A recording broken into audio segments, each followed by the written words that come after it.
அவ்வளோ கெட்டவ இல்லை, நல்லவ தான். அப்படிதானே அப்படிதானே தோணுச்சு. ஓகே. எங்கள் அம்மாவுக்கு நான் லாயர் ஆகணும்னு ரொம்ப ஆசை, எங்கள் அப்பாவுக்கு நான் டாக்டர் ஆகணும்னு ஆசை.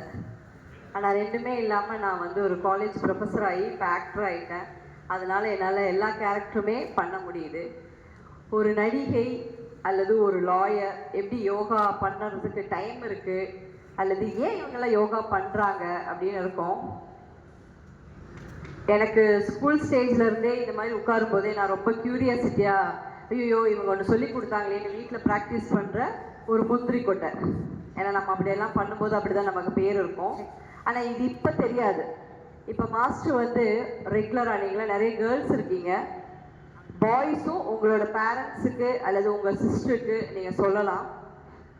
நிறைய இன்னைக்கு இருக்கிற காலகட்டத்தில் சூழ்நிலையில் பெரிய பிரச்சனை நமக்கு பீரியட் ப்ராப்ளம். சிலருக்கு அடிக்கடிக்கு வருது, சிலருக்கு வரதே கிடையாது. நிறைய ஹெல்த் இஷ்யூஸ்.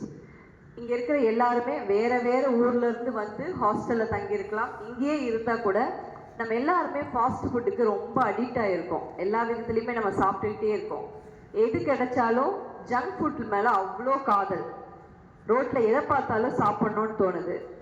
என்ன சாப்பிடணும்னு கேட்டால் ஃபஸ்ட்டு சொல்கிறது சிக்கன் ரைஸ் அல்லது பிரியாணி, சிக்கன் பக்கோடா, இதெல்லாம் தான் நம்ம விரும்புவோம். அதே ஒருவேளை வெஜிடேரியன்ஸாக இருந்தாலும் சில்லி சில்லி சில்லி, அதில் என்ன வேணாலும் இருக்கலாம், கார்னாக இருக்கலாம் இல்லையா. ஸோ நம்ம அதுக்கு அடிக்ட் ஆகிட்டோம். இப்போ ஃபுட்டு கண்ட்ரோல் பண்ண முடியுமா? முடியாது. ஆனால் சாப்பிட்டதை வெளியே கொண்டு போகணும். ஒரு நாளைக்கு மினிமம் 2 to 3 டைம்ஸ் உங்களுக்கு மோஷன் போகுதா, உங்கள் ஹெல்த்து, உங்கள் பாடி சூப்பர் பாடி. நீங்கள் நினச்ச உடனே ரெஸ்ட் ரூமுக்கு, அது 1 டாய்லெட்டாக இருந்தாலும் சரி, 2 டாய்லெட்டாக இருந்தாலும் சரி, போகணும்னு உங்களுக்கு ஃபீல் வந்தோன்னா போகக்கூடிய அளவுக்கு உங்கள் பாடி உங்களுக்கு சப்போர்ட் பண்ணுதா? ஓகே.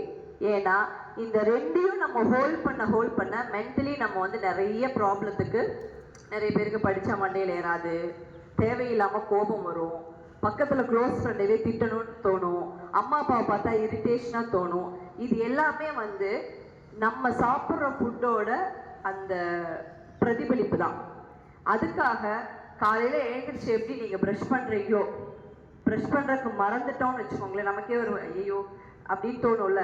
அதே மாதிரி மினிமமாக இன்னைக்கு சொல்லி கொடுத்தது, நீங்கள் யூடியூப்பில் இருக்குது, இன்ஸ்டா யூஸ் பண்ணுறவங்க எல்லோரும் இருப்பீங்க, சூரிய நமஸ்காரம்